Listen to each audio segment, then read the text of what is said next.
নবীজি সাল্লাল্লাহু আলাইহি ওয়াসাল্লাম বলেন, বুনিয়াল ইসলাম আলা খামসিন শাহাদাতি আল্লা ইলাহা ইল্লাল্লাহ ওয়া আন্না মুহাম্মাদুর রাসূলুল্লাহ ওয়া ইকামিস সালাতি ওয়া ইতাইজ যাকাত ওয়াল হজ্জি ওয়া সাওমি রমাদান।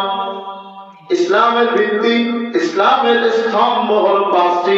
এক নম্বরে নবীজি বলেন শাহাদাতি আল্লা ইলাহা ইল্লাল্লাহ, এই কথার সাক্ষ্য দেওয়া যে আল্লাহ তাআলা ছাড়া কোনো মাবুদ নাই, মুহাম্মদ সাল্লাল্লাহু আলাইহি ওয়াসাল্লাম আল্লাহ তাআলার রাসূল।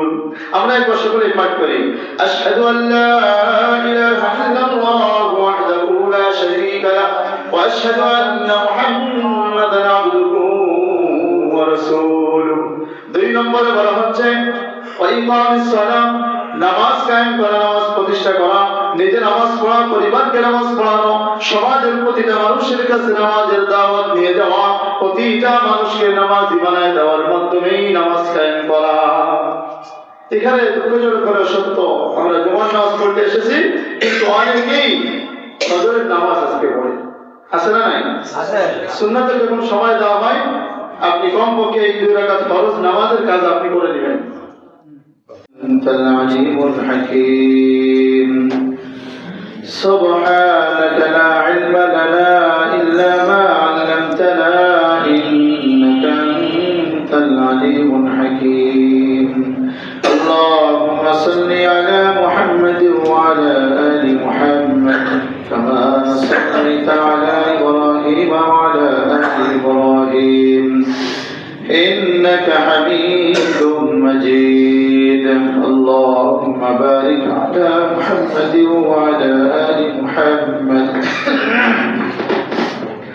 كما باركت على إبراهيم وعلى آل إبراهيم إنك حميد مجيد সম্মানিত মুসলিম কিরাম, আল্লাহ রাব্বুল আলামিনের দরবারে আমরা শুকরিয়া জ্ঞাপন করি যে মহান রব্বুল আলামিন আমাকে আপনাকে অত্যন্ত ভালোবেসে সৈয়দুল আইয়াম জুমার দিন সৈয়দুল মাকান আল্লাহর মসজিদে আসার বসার তৌফিক দান করেছেন এবং কিছু দিন আলোচনা করার এবং শোনার তৌফিক দান করেছেন। এজন্য আমরা সকলেই দিল থেকে জোরে বলি আলহামদুলিল্লাহ। সম্মানিত ভাইরা আমার, আজ পবিত্র জুমার দিন, শাবান মাসের সর্বশেষ জুমাটা। আজ শাবান মাসের 24 তারিখ, আগামী ফেব্রুয়ারি মাসের 18 তারিখে আশা করা যায় পয়লা রমজান হবে। অর্থাৎ রমজান মাস যদি 29 তারিখে যায় তাহলে 18 তারিখ দিবাগত রাত্রে তারাবি হবে। অর্থাৎ ওই দিন যদি চাঁদ ওঠে, ফেব্রুয়ারি মাসের 18 তারিখ বুধবার যদি চাঁদ ওঠে তাহলে ওই দিন তারাবি হবে। আর যদি ওই দিন তারাবি মানে চাঁদ যদি না ওঠে পরের দিন ইনশাআল্লাহ অবশ্যই তারাবি হবে। সেই হিসেবে আমরা বুধবার দিবাগত রাতে তারাবির জন্য প্রস্তুতি নিতে পারি ইনশাআল্লাহ। তো আর বেশি দিন নেই, আর মাত্র মাঝে হয়তো 4 থেকে 5 দিন, না 4 দিন, আর 5ম দিন তো তারাবির দিনে আসতেছে। তো রমজান দেখতে দেখতে 1 বছর পার হয়ে আমাদের সামনে এসেই গেল, ঠিক না? আল্লাহ তাআলা আমাদেরকে এই পর্যন্ত বাঁচিয়ে রেখেছেন। আবার আমাদের মধ্য থেকে অনেক ভাই গত বছর একসঙ্গে তারাবি পড়েছে কিন্তু এখন হয়তো তারা নেই। তো এরকম আমরাও যে সামনে রমজান পাইব এরও কোনো গ্যারান্টি নাই। এজন্য আল্লাহ তাআলার কাছে বেশি বেশি দোয়া করা যে আল্লাহ তাআলা যেন আমাদের সকলের হায়াত বাড়িয়ে দেন, বলেন আমিন। আমাদের সবাইকে আল্লাহ তাআলা সুস্থতার নিয়ামত দীর্ঘ করে দেন, বলেন আমিন। কারণ রমজানের রোজা রাখার জন্য প্রথম তো দরকার হায়াত, দ্বিতীয়ত দরকার হায়াতের সাথে সাথে সুস্থতা। সুস্থ না থাকলে আমরা ইবাদত করতে সক্ষম হব না। এজন্য বেশি বেশি দোয়া করা করো ভাই, দোয়া করা এবং দুনিয়ার মধ্যে বাহ্যিক আসবাব যা আছে এগুলো গ্রহণ করা। অর্থাৎ আমার শরীর ভালো রাখার জন্য যা কিছু দরকার এগুলো আমরা অবশ্যই গ্রহণ করব। কেন? যেন আমরা রমজান মাসটা ভালোভাবে কাটাতে পারি। আল্লাহ তাআলা আমাদেরকে তৌফিক দান করেন। সম্মানিত ভাইরা আমার, এই জন্য রমজান মাস যেহেতু আসতেছে, রমজান মাস সম্পর্কে কিছু আলোচনা আমাদের জানা দরকার। রমজান মাসের গুরুত্ব, রমজান মাসের ইবাদতের গুরুত্ব, রমজান মাসে রোজা রাখলে এই রোজার কি গুরুত্ব আছে, কি ফজিলত আছে, এটা সম্পর্কে যদি আমাদের ধারণা না থাকে তাহলে রোজার প্রতি এত গুরুত্ব থাকবে না। এই জন্য সংক্ষিপ্ত কিছু আমরা জানবো আজ রমজান মাস ভরে। ইনশাআল্লাহ আশা করি যে কিছু ফজিলত প্রতিদিন আমরা শুনবো, তো সেইভাবে আমরা মানসিকভাবে আমরা প্রস্তুত হয়ে যাই। আল্লাহ তাআলা আমাদেরকে তৌফিক দান করেন, আমিন। রমজান মাস এটা আল্লাহ তাআলা আমাদেরকে অনেক বড় একটা নিয়ামত হিসেবে দিয়েছেন। এই নিয়ামতটা যেন আমাদের হাতছাড়া না হয়, নিয়ামতটা যেন আমরা সঠিকভাবে কাজে লাগাতে পারি, এই জন্য আমাদের চেষ্টা করতে হবে। এই রমজান মাস সম্পর্কে আমরা জানবো। রমজান আমরা বলি, কিন্তু এটার আসল শব্দ, আরবি শব্দ হলো রমাদান। রমাদান শব্দের অর্থ হলো দগ্ধকারী, দহনকারী, বা যে জিনিস জ্বালিয়ে দেয়। রমজান মাসকে রমজান মাস বলার কারণ হলো যে এই মাসে আল্লাহ রাব্বুল আলামিন তার অনুগ্রহ এবং দয়ায়, তার ফজল এবং করমে বান্দার সকল গুনাহকে আল্লাহ তাআলা জ্বালিয়ে ধ্বংস করে দেন। সুবহানাল্লাহ। অর্থাৎ আমার আপনার গুনাহ, আমার আপনার অপরাধ এই রমজান মাসে জ্বালিয়ে ভস্ম করে দেওয়ার সময় কার দয়ায়? আল্লাহর দয়া। এজন্য রমজানকে রমাদান বলা হয়। যাক, আমরা রমজান বলি, অসুবিধা নেই, বাংলা হিসেবে এতে গুনাহ হবে না। 2 নম্বরে আমরা জানবো রোজা সম্পর্কে। রোজা শব্দটা ফার্সি, এর আরবি শব্দ হলো সাওম অথবা সিয়াম, যার অর্থ হলো আল ইমসাক আনিশ শাই ওয়া তারকু লাহু, যে কোনো জিনিস ছেড়ে দেওয়া, কোনো জিনিস থেকে বিরত থাকা। একজন রোজাদারকে রোজাদার কেন বলা হয়? সায়েমকে সায়েম কেন বলা হয়? লিইমসাকিহি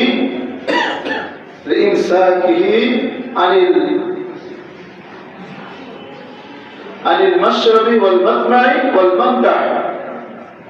কারণ একজন রোজাদার সে 3টি জিনিস থেকে বিরত থাকে কমপক্ষে। 1 নম্বর খাদ্য, 2 নম্বর পানীয়, 3 নম্বর স্ত্রী সহবাস। এই জন্য রোজাদারকে রোজাদার বলা হয় বা সায়েম বলা হয়। পারিভাষিক অর্থ বা শরীরী অর্থে রোজা বলা হয় কাকে? والإمساك عن إدخال شيء عمدا نهارا عمدا أو خطأ بطنا أو ما له حكم البطن وعن شهوة الفرج بنية من أهله। যার অর্থ হলো যে একজন ব্যক্তি যার উপর রোজা ফরজ হয়েছে, রোজা ফরজ হয়েছে এমন ব্যক্তি রোজার নিয়তে বা সিয়াম পালনের নিয়তে দিনের বেলা ইচ্ছায় বা অনিচ্ছায় তার পেটে অথবা অন্য কোনো অঙ্গ যেটা পেটের হুকুম রাখে, যেমন মস্তিষ্ক, তাতে কোনো বস্তু প্রবেশ করা অথবা যৌন চাহিদা থেকে বিরত থাকা, রোজা রাখার নিয়তে যে ব্যক্তি এমনটি করবে সেটাকেই এই রোজা বলা হয়। বুঝে আসছে বিষয়টা? অর্থাৎ আল্লাহ সন্তুষ্টির জন্য রোজা রাখার নিয়তে, এক কথা যদি আমরা বলি যে সূর্য সাদিক থেকে নিয়ে সূর্যাস্ত পর্যন্ত রোজা রাখার নিয়তে দিনের বেলা খাদ্য পানীয় এবং এই যৌন তৃপ্তি থেকে নিজেকে পরিপূর্ণরূপে বিরত রাখার নামই হলো রোজা। বুঝে আসছে বিষয়টা? সম্মানিত ভাইরা আমার, এই রোজা, এই রমজান মাসের রোজা এটা ফরজ রোজা। আমরা জানি সবাই এটা আমাদের উপর একটা ফরজ বিধান, ফরজ আইন, যেটা প্রত্যেকের উপর সমানভাবে ফরজ। কোনো ব্যক্তি কোনো আগের বারের সুস্থ ব্যক্তি এই রোজা থেকে সে ভিন্ন হতে পারবে না, রোজা থেকে আলাদা হতে পারবে না। রোজার হুকুম তার করা যাবে, এমন নয় যে আমার বাবা রাখলে আমার হয়ে যাবে, সব সমাজের কিছু লোক রাখলে আমার আদায় হয়ে যাবে, বিষয়টা এমন নয়। অর্থাৎ ফরজে কিফায়া নয়, ফরজ আইন, প্রত্যেকের উপর সমানভাবে ফরজ, অর্থাৎ আদায় করতেই হবে। তো আমরা জানি এটা ফরজ, কিন্তু আজকে জানবো ইনশাআল্লাহ এই ফরজ সম্পর্কে দলিল সহকারে জানবো। অধিকাংশ মানুষ দলিল জানে না, বুঝে না। আমরা দলিল বুঝবো এবং জানবো। কোরআন, হাদিস, ইজমা, কিয়াস এবং সমস্ত সাহাবায়ে কিরাম, উলামায়ে কিরাম, আইম্মাগণ, মুহাদ্দিসিনগণ সকলের মতে এটা ফরজ, এবং এটা যদি কোনো ব্যক্তি অস্বীকার করে সেই ব্যক্তি কাফের হয়ে যায়। বুঝে আসছে সেটা? এক নম্বর দলিল কিতাবুল্লাহ থেকে আমরা জানবো, আল্লাহ রাব্বুল আলামিন সূরা বাকারার 183 নম্বর আয়াতে বলেন, ইয়া আইয়ুহাল্লাযীনা আমানু কুতিবা আলাইকুমুস সিয়াম কামা কুতিবা আলাল্লাযীনা মিন ক্বাবলিকুম লাআল্লাকুম তাত্তাকুন। আল্লাহ তাআলা বলতেছেন যে হে বান্দারা, তোমাদের উপর রোজা ফরজ করে দেওয়া হয়েছে যেমনি ভাবে তোমাদের পূর্ববর্তী উম্মতদের উপর ফরজ করা হয়েছিল। কেন? লাআল্লাকুম তাত্তাকুন, আমাদের উপর আল্লাহ তাআলা রোজা ফরজ করেছেন কেন সেটার উদ্দেশ্য বলতেছেন শেষে, লাআল্লাকুম তাত্তাকুন, যাতে করে তোমরা এই রমজান মাস পেয়ে এই রোজা আদায়ের মাধ্যমে তোমরা তাকওয়া ধরতে পারো, মুত্তাকি হতে পারো, পরহেজগার হতে পারো। সুবহানাল্লাহ। আল্লাহ তাআলা আমাদেরকে কত ভালোবাসেন, আমাদেরকে জাহান্নাম থেকে বাঁচানোর জন্য, জান্নাতের উপযুক্ত বানানোর জন্য রব্বুল আলামিন আমাদেরকে এই এত বড় নিয়ামত রমজান মাসে রোজা দিয়েছেন এবং সেটার উদ্দেশ্য বলে দিয়েছেন যে তোমরা রোজা রাখার মাধ্যমে পরিষ্কার হতে পারবে, মুত্তাকি হতে পারবে যদি তোমরা চাও। রব্বুল আলামিন সাথে সাথে আমাদেরকে দেখেন কত বেশি ভালোবাসেন, আমাদেরকে অভয় দিচ্ছেন। রোজা ফরজ হওয়ার বিধান বলার পরে, বিধান আরোপ করার পরে আমাদেরকে অভয় দিচ্ছেন যে ভয় পেও না। মনে করতেছো সারাদিন না খেয়ে থাকবো, এটা কি সম্ভব? এই চিন্তা তোমরা করো না, কারণ এই রোজা শুধু তোমাদের উপর ফরজ করেনি, বরং তোমাদের পূর্ববর্তী উম্মতগণের উপরও এই রোজা ফরজ ছিল। তো দেখেন, যদি কোনো কঠিন কাজ পূর্বে কেউ করেনি, হঠাৎ যদি আমারই করতে হয়, তখন ওই কাজটা করতে মানুষ সাহস করতে পারে, ঠিক না? কিন্তু যদি যতই করে হোক না কেন, সেই কঠিন কাজ যদি কোনো ইতিহাস থাকে যে পূর্বে আমার কোনো ব্যক্তি করেছে, কোনো ভাই করেছে, আমার কোনো বাবা করেছে, তারা করে সফলতা হয়েছে, তখন মনের মধ্যে সাহস লাগে কিনা যে তারা পারলে আমিও পারবো। আল্লাহ তাআলা আমাদেরকে আমাদের হাইসিয়তে বোঝাচ্ছেন, আমরা যেটা ভালো বুঝবো সেটা আল্লাহ তাআলা আমাদেরকে বুঝিয়ে দিচ্ছেন যে বান্দা চিন্তা করো না, তোমরা না খেয়ে থাকার ভয় তোমরা করো না, কারণ এই রোজা তোমাদের উপর ফরজ করিনি, যদিও কঠিন মনে হয়, কিন্তু তোমাদের পূর্ববর্তী উম্মতগণের উপর এই রোজা ফরজ ছিল, তারা কিন্তু রোজা আদায় করে মুত্তাকি হয়েছে। তারা যদি পারে তাহলে তোমরা অবশ্যই পারবা। সুবহানাল্লাহ। এটা আল্লাহ তাআলা একটা দয়ার নিদর্শন কিনা? অবশ্যই। আল্লাহ তাআলা আমাদেরকে ভালোবাসেন বলেই আমাদেরকে সবকিছু একটা বিধান বলে তার আত্মপাত্র সবকিছু আমাদেরকে বলে দিচ্ছেন, তার ফলাফল কি হবে এবং সেটা করতে সহজ পথ যেটা, সেটা আমাদেরকে আল্লাহ তাআলা বলে দিচ্ছে। তো এই আয়াতের মাধ্যমে সাব্যস্ত হয় যে রমজানের রোজা এই উম্মতের উপর ফরজ হয়েছে। একটা আয়াত বাদ দিয়ে পরে সূরা বাকারা 185 নম্বর আয়াতে আল্লাহ তাআলা আরো স্পষ্ট ভাষায় এই রমজানের রোজার ব্যাপারে বলতেছেন, শাহরু রমাদান আল্লাযী উনজিলা ফীহিল কুরআন হুদাল লিন-নাসি ওয়া বাইয়িনাতিন মিনাল হুদা ওয়াল ফুরকান ফামান শাহিদা মিনকুমুশ শাহরা ফালইয়াসুমহু। আল্লাহ তাআলা বলেন, শাহরু রমাদান, রমজান মাস, যেই মাসে আল্লাহ রাব্বুল আলামিন বলতেছেন যেই মাসে কোরআন নাযিল করা হয়েছে, যেই কোরআন মানুষের জন্য হিদায়াত স্বরূপ, অবাইয়িনাতিন মিনাল হুদা, যেই কোরআনের মধ্যে রয়েছে হিদায়াতের সুস্পষ্ট নিদর্শন সমূহ, দলিল সমূহ, যেই কোরআন সকল হক এবং বাতিলের মাঝে ফুরকান, পার্থক্যকারী, আল ফারিকু বাইনাল হাক্কি ওয়াল বাতিল, হক এবং বাতিলের মাঝে পার্থক্যকারী, মানুষের জন্য হিদায়াত স্বরূপ, হিদায়াতের সকল নিদর্শন, সেই হিদায়াতের সকল নিদর্শন এবং দলিল সম্বলিত এই কোরআন এই রমজান মাসে নাযিল করা হয়েছে। সুবহানাল্লাহ।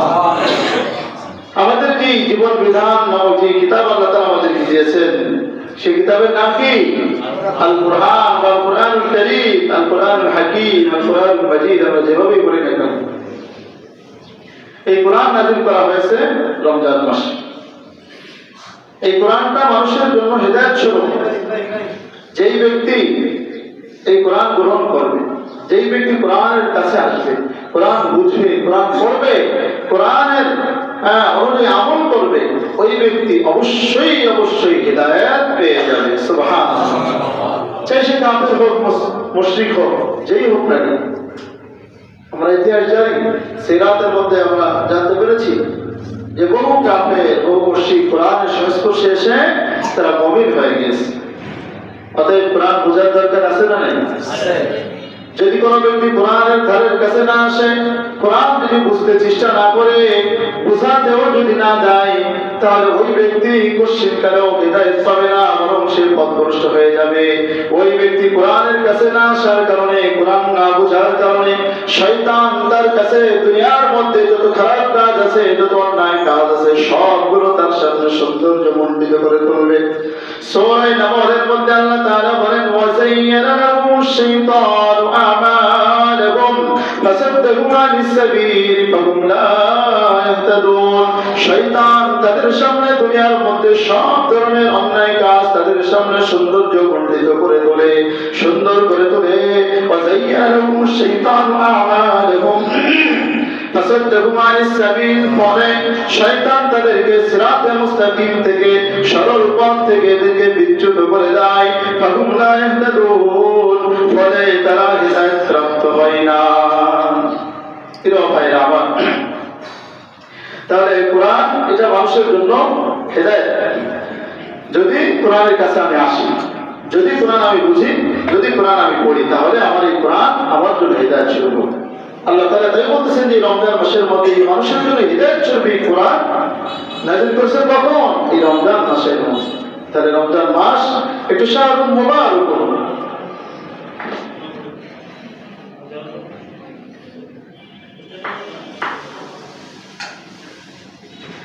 একটি বরকতময় মাস। রব্বুল আলামিন এরপরে বলতেছেন যে এটা এমন একটা বরকতময় মাস, যেই বরকতময় মাসে আমি তোমাদের উপর, পূর্বে তো বলা হয়েছে রমজান মাসে রোজা তোমাদের উপর ফরজ করে দিয়েছি। ফামান শাহিদা মিনকুমুশ শাহরা ফালইয়াসুম, যেই ব্যক্তি রমজান মাস পাইবে, রমজান মাসে উপস্থিত থাকবে, রমজান মাসে হায়াতে থাকবে, রব্বুল আলামিন আদেশ করতেছেন ফামান শাহিদা মিনকুমুশ শাহরা ফালইয়াসুমহু, ওই ব্যক্তি যেন অবশ্যই অবশ্যই রমজান মাসে রোজা রেখে দেয়। সুবহানাল্লাহ। আল্লাহ তাআলা আদেশ করতেছেন যেই ব্যক্তি রমজান মাসে হায়াতে থাকবে, সুস্থ থাকবে, রমজান মাস পাইবে, ওই ব্যক্তি যেন ফালইয়াসুমহু, আদেশ করলেন, আদেশ সূচক বাক্য আমল করতেছেন আল্লাহ তাআলা, যে সেজন্য অবশ্যই রোজা রাখে। উসুলুল ফিকহ হলো যে আল আমরু লিল উজুব, আল্লাহ তাআলার পক্ষ থেকে যদি কোনো আদেশ হয় সেটা ফরজ হয়ে যায়, সেটা ফরজ আইন হয়। এখানে আল্লাহ তাআলা আদেশ করে বোঝাচ্ছেন যে বান্দা, তোমাদের উপর আমি রমজান মাসে রোজা ফরজ করে দিয়েছি। হ্যাঁ, যে রমজান মাসে তোমাদের উপর কোরআন নাযিল করে দিয়েছি। প্রিয় ভাইরা আমার, এই আয়াতের মাধ্যমে আমরা একটা জিনিস জানতে পারলাম যে কোরআন হলো মানুষের হেদায়েত স্বরূপ, ঠিক না? অতএব কোরআনের সাথে যদি আমরা আমাদের সম্পর্ক থাকে, কোরআন যদি আমরা বুঝতে পারি, তাহলে আমাদের কাছে স্পষ্ট হবে কোনটা হক আর কোনটা বাতিল। কে বলতেছেন? আল্লাহ তাআলা আল ফুরকান বলতেছেন। কোরআনের আরেক নাম ফুরকান। কোরআনের একটি সূরার মধ্যে, একটা সূরার মধ্যে, মানে সূরাগুলোর মধ্যে একটি সূরার নাম হলো ফুরকান, আর এখানে সরাসরি কোরআন কি বলা আছে? ফুরকান, যার অর্থ হলো হক বাতিলের মধ্যে পার্থক্যকারী। আপনি বুঝতে পারবেন কোনটা ফরজ, কোনটা হারাম। আপনি বুঝতে পারবেন কোনটা সুন্নাত আর কোনটা বিদআত। আপনি সব কিছু বুঝতে পারবেন যে কোনটা জুলুম আর কোনটা ইনসাফ। বুঝে আসছে বিষয়টা? তাহলে এই আয়াতের মাধ্যমে আমরা জানতে পারলাম যে আল্লাহ রাব্বুল আলামিন আমাদের জন্য রমজানের রোজা ফরজ করে দিয়েছেন। হাদিসের মাধ্যমে জানবো, নবী সাল্লাল্লাহু আলাইহি ওয়াসাল্লাম সহিহ বুখারী 8 নম্বর হাদিসের মধ্যে বলেছেন, আমরা জানি এই হাদিসটা অনেকেই আমরা জানি যে ইসলামের ভিত্তি কয়টি জিনিসের উপর ভাই? 5টি জিনিসের উপর। তার মধ্যে অন্যতম একটা ভিত্তি হলো এই রমজান মাসের রোজা।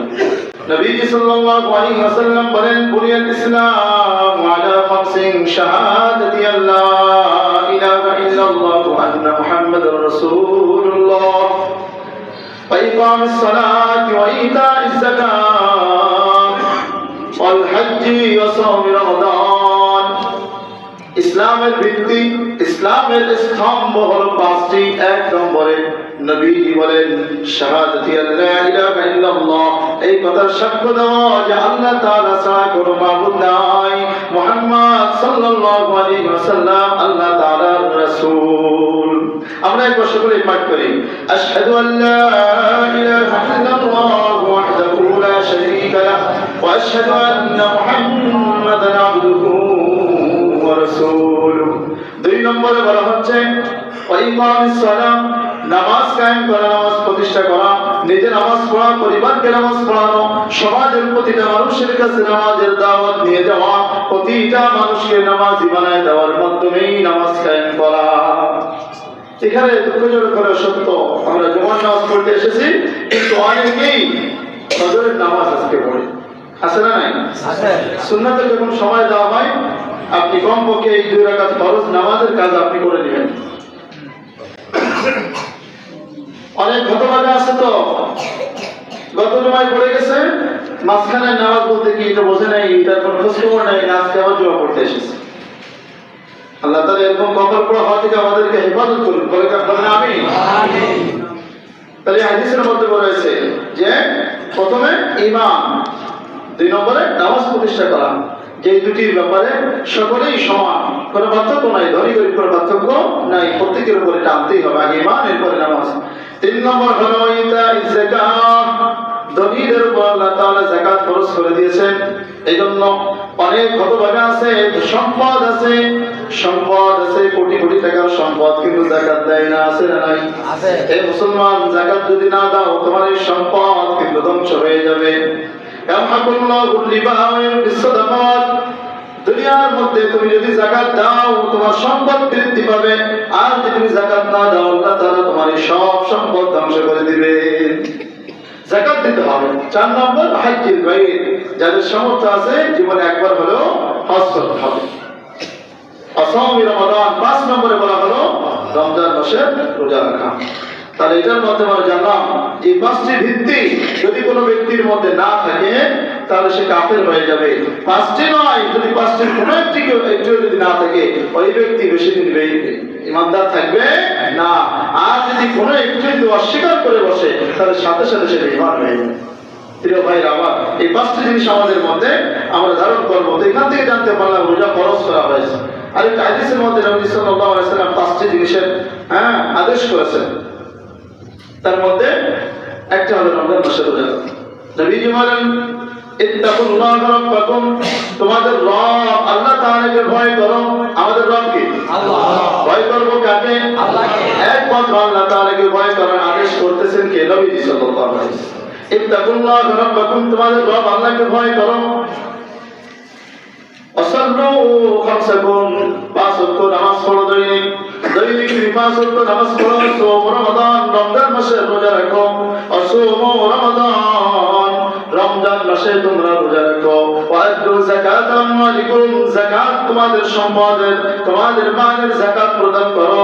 এবং 5 নম্বরে নবীজি বলতেছেন ওয়াতিউ দা আমরিকুম, তোমাদের আমিরের অনুসরণ করো, তোমাদের ন্যায় নিষ্ঠাবান ইমাম আদিলম যিনি তার তোমরা অনুসরণ করো। যদি তোমরা 5টি আদেশ মানতে পারো তাদখুলু জান্নাত রাব্বিকুম, তোমরা তোমাদের রবের জান্নাতে প্রবেশ করতে পারবা। সুবহানাল্লাহ। জান্নাতে যেতে চাই তো? জান্নাতে যাওয়ার অন্যতম একটি মাধ্যম এই রমজান মাসে রোজা আসতেছে, যেটা হাদিসের মধ্যে প্রমাণিত। আল্লাহ তাআলা আমাদের উপর ফরজ করে দিয়েছেন। ভাইরা আমার, রোজার সময়কাল আমরা জানবো কখন এই রোজা ফরজ হবে। রোজা দেখেন মানুষের অভ্যাস এবং মানুষের স্বভাব, যদি দেখা যায় যে স্বভাবের কারণে কঠিন কাজটা সে করতে চায় না, ঠিক না? এবং সেটা যদি তার অভ্যাসে পরিণত হয়ে যায় যে কঠিন কাজ কোনো সময় করেনি, তাহলে তার জন্য আরো কঠিন হয়ে যায়।